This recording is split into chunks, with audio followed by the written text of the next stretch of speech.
What a beautiful morning to talk about freelancers in Indonesia, but especially here in Bali, because as you know, and the guys who are dating here know, this is an issue, this can be a hassle. And I also had a chat recently with a buddy of mine who is also living here, and we had talked about this freelancer issue. But this video is also especially for the guys who maybe never came to Bali or Indonesia or even planning to come here. So I just want to prepare them a little bit what they might have to expect.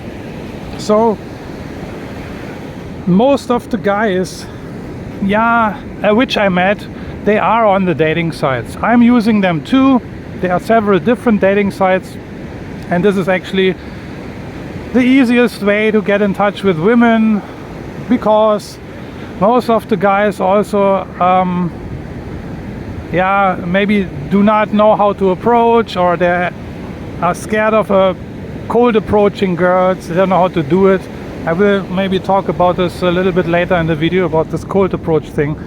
So the dating sites are a very convenient way to get in touch with women. This is all okay. It's all legit, but the very annoying thing is that you will encounter plenty of freelancers. And by the way, I want to do a shout out here to my new members, John, Seppi and Across, who just became a member recently of my channel. And if you want to become a member as well to support me, then the link is in the description. So how do you spot freelancers on the dating sites?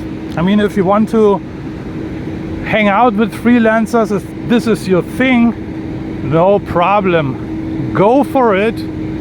Then really the dating sites are the best way actually to get in touch with them. Freelancers, the girls, they will drop hints. Some of them you can see it the way they dress.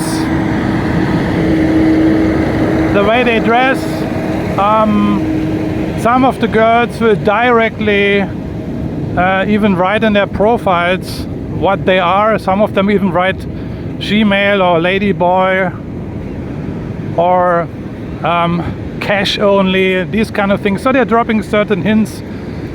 If you're not that stupid, you will figure out pretty quickly what these girls might up to. But plenty of girls do not let you know that they are freelancers, and this is because of the mentality here. You know, Indonesia is a traditional country. Also the girls are very conservative and traditional, so they will just get in touch with you first. You think this is a normal girl, but then later it turns out that she is most likely a freelancer. These are the girls who, for example, have plenty of time to chat during the day, or even suggest to meet you during the day. For example, oh, what are you doing now? Can I come to your place? So they have to be careful. This is a red flag. A normal, regular Indonesian girl would never ask you to come to your place so quickly. This is not their style. You know, certain dating sites here are full of freelancers. I hear one of them is Tinder. That's what I hear. But my buddies told me, I don't use Tinder. I don't like it. Not because of the freelancers, but the way it's set up, the swiping thing. I use normally Indonesian Cupid. Yeah, this dating site is maybe a little bit old-fashioned, not really outdated, but this modern stuff I don't really like. Tinder, and then I hear Tinder is full of freelancers and hookers and whatnot. So that's the thing. You have to also try different dating sites and see what's good for you according to your needs and wants. So this is where you will encounter and have to assume that you will be approached by freelancers, you know. And this can be annoying when you just want to date a normal regular girl or even want to have a long-term relationship. That's a headache here, I admit. You know, you have to sort through a lot of garbage. Yeah, dating takes time also here. I mean, Bali is still different because here a lot of affluent tourists come here, or guys who pretend to be affluent. But in general, the perception of Indonesian people of Bali is, oh, Bali is rich, high status, a lot of wealth, people with money, a lot of Westerners. So it attracts obviously also a lot of Indonesian girls, not necessarily Balinese girls. You also have them here who try to hook up and are here for the money. But you had, of course, a lot of other Indonesian girls from other provinces are coming here in the hope to hook up and make money. It's a business concept. So Bali is a little bit a special case. So the freelancers here, the ratio of freelancers to regular girls is higher than in, let's say, Surabaya. The only place who perhaps can compete with Bali in that regards is Jakarta. Yeah. If you don't wanna, if you, let's say, want to limit the possibility of encountering freelancers, yeah, then you have to go to the streets, you know, to the restaurants, to the malls, to the beaches, to the offices, or to the hotels. The girls are working there, or the girls are walking down the streets, roads, or hanging out in the malls, you know, they are most likely normal, regular girls, except bars and clubs. This is again where you can expect to meet freelancers. But if you want to avoid freelancers, then don't go to these places, or just go there to hang out, but not with the intention to meet a woman. Yeah, so there is this saying we have in the hospitality industry. It's regarding safety. It goes like, go where you look and look where you go. And I changed that a little bit and I say, expect where you go and go where you expect. Yeah. So if you want to meet freelancers or expect freelancers to be in a certain location, then go there. Yeah. For example, so this is what I mean. Or if you want to meet freelancers, and then go to these certain establishments. So, but how to avoid freelancers altogether? Yeah, stay away from the dating sites, I would say, and do cold approaching. I mean, also freelancers are roaming the streets, especially at night, but not during the day or during this morning here, for example, here on the beach, you know. So the cold approach is really the only way if you want to minimize, let's say, accounting freelancers. Huh? So basically, it's all about creating opportunities, right? You also can sit and wait and let things happen, but it's not really practical and efficient, right?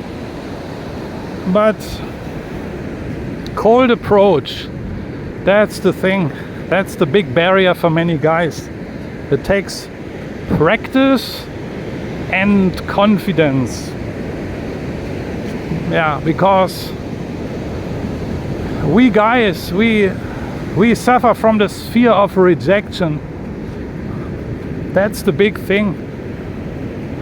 Many guys do not want to admit this. But that's the thing. But also cold approach in Indonesia, in my experience, is not really working. Generally not. or less, to a way lesser extent. You know, I just watched a video from I think it's an American YouTuber, an Asian American YouTuber, who was in Bangkok shooting a video approaching like 100 different Thai girls in malls and stuff like that. And he spoke with a American accent, and he cold approached Thai girls, and I just had to cringe. Apparently his success rate was 30% or 40%, which is, by the way, normal. Yeah. But I did not really watch the video to the end, so I don't know, he got phone numbers, or he certainly did not pick up any girl. He maybe just got phone numbers or set up dates. But the way he approached, yeah, I was cringing hearing this old line, this old pickup line. Oh, excuse me, I know it's random, but I thought you're so cute.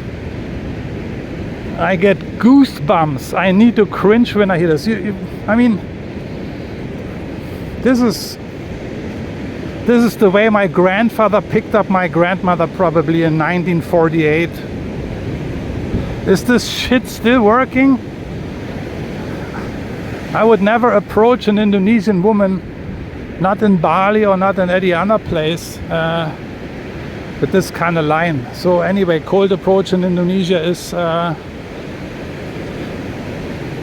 this style of cold approaching, you know, going to the mall and then hitting on girls. That doesn't work very well here. You have to assume that also Indonesians are not very well with English, most of them, and they would be just embarrassed and feel too shy to talk, even when they are in groups, you know.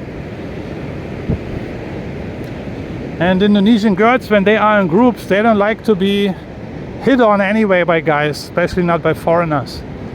And when you go to a shopping mall in Jakarta, for example, you can make this exercise. You can take 1 hour, sit down in a cafe and watch what's going on, and look for Indonesian male guys. Male guy, what a nice invention, right? Watch out for Indonesian guys, maybe even teenage boys, who are hitting on girls in the mall. You won't find any, trust me, because this is not the culture here. Everything is more reserved and hidden. And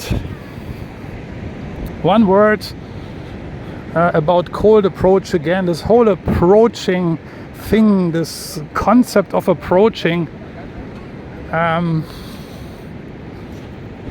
creates big trouble in the minds of many men.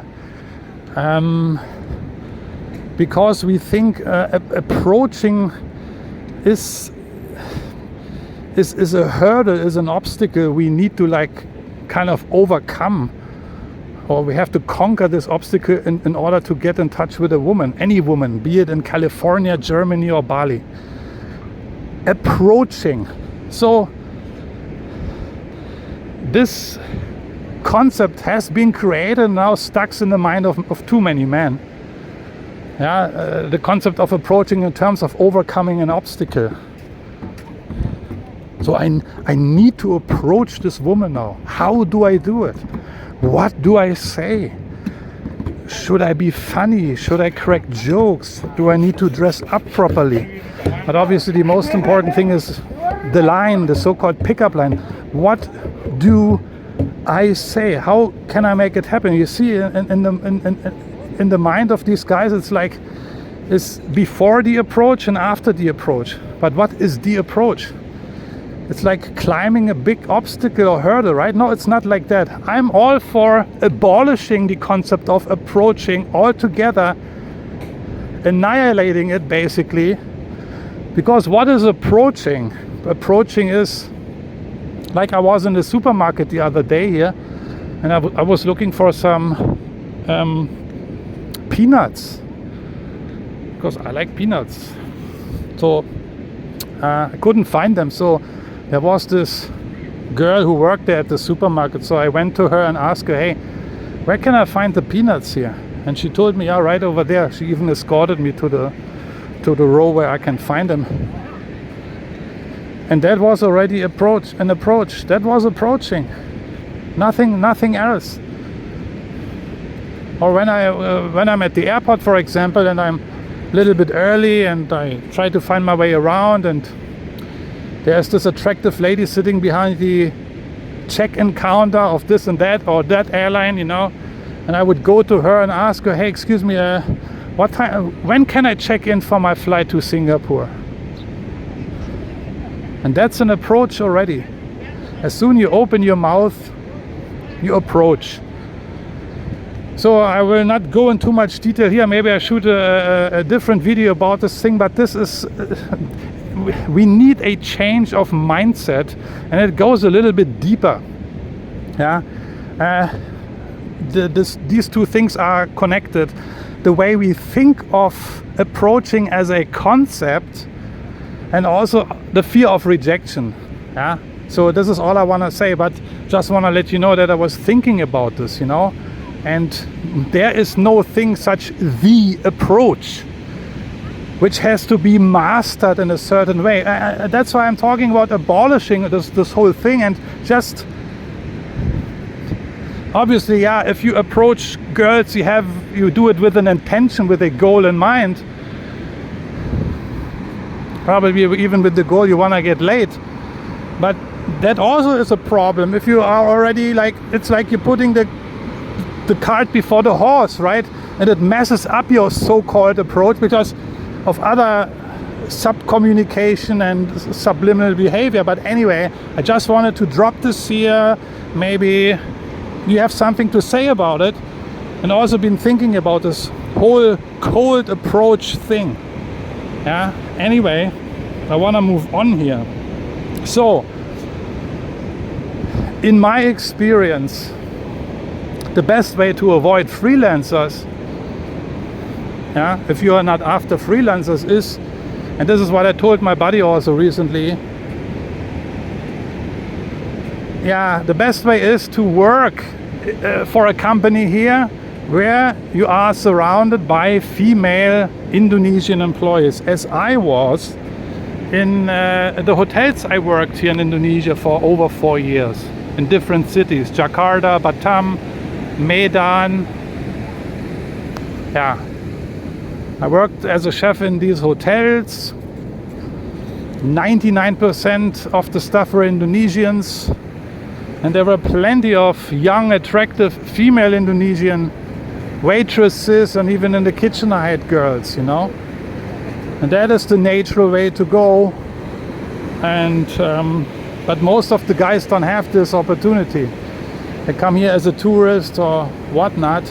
I'm just saying, this is really the best way to meet regular, normal, good girls, and there are plenty of them. No, another thing I want to mention is that these women here also in Bali who work in the restaurants and the hotels as a waitress or hostess or I don't know, housekeeping,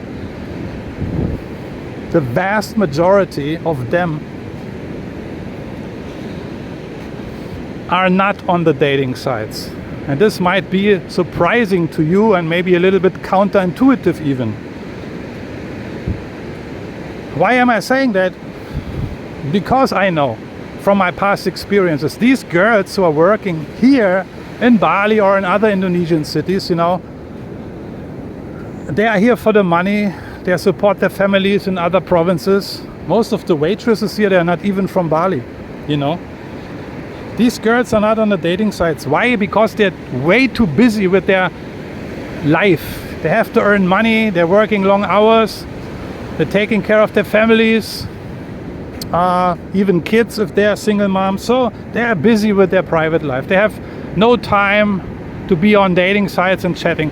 Yeah, there might be a few who are on the dating sites, but this is something I can tell you. And the good thing also with these working girls here is, when I say working girls, I'm not referring to freelancers or hookers. I mean girls who work, let's say, in a hotel or restaurant. These girls, they know what work is. This is also a good thing, You don't want to hook up with a lazy one, right? These girls are hardworking, they know what work is, and even though they could make way quicker money, but they don't do it. This is the girl you want to hook up with, yeah? I'm not saying that freelancers and hookers are evil girls, evil people. No, it's their decision to do this kind of job. And they are not forced into anything. Make no mistake. Some guys think, oh, these poor freelancers, these hookers, they have no money, they have no nothing, no this and that. They are forced to do that. No, they're not. It's their decision.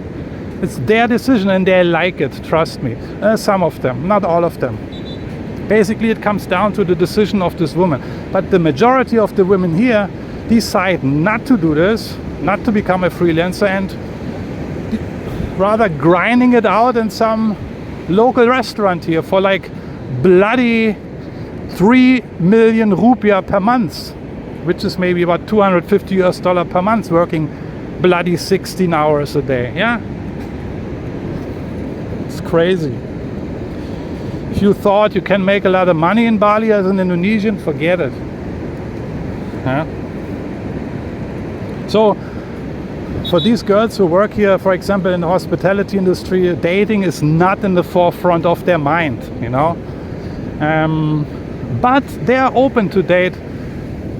What I mean is, if you would, let's say, quote unquote, approach them and showed interest in them, they would be still open, of course, most of them, you know, but they are not, it's not their agenda to date a foreigner here and hook up with them and get married. That's what I mean, you know. The good thing with the girls working in the hospitality industry here in Bali is, of course, most of them speak English more or less. That's good for communication, but other than that, yeah, there's still this language barrier also in other parts of Indonesia. So if you're not into approaching directly, then stay on the dating sites. It's all good. It's good to get in touch. Also, the women prefer that, actually, many of them, because nobody sees what they are doing. It's kind of secret, right? You have to understand the culture here in Indonesia, you know. Nobody will lose face, and then, but the problem is you have to sift through freelancers and other stuff, and it takes time and it can be very frustrating. I can understand that, you know. So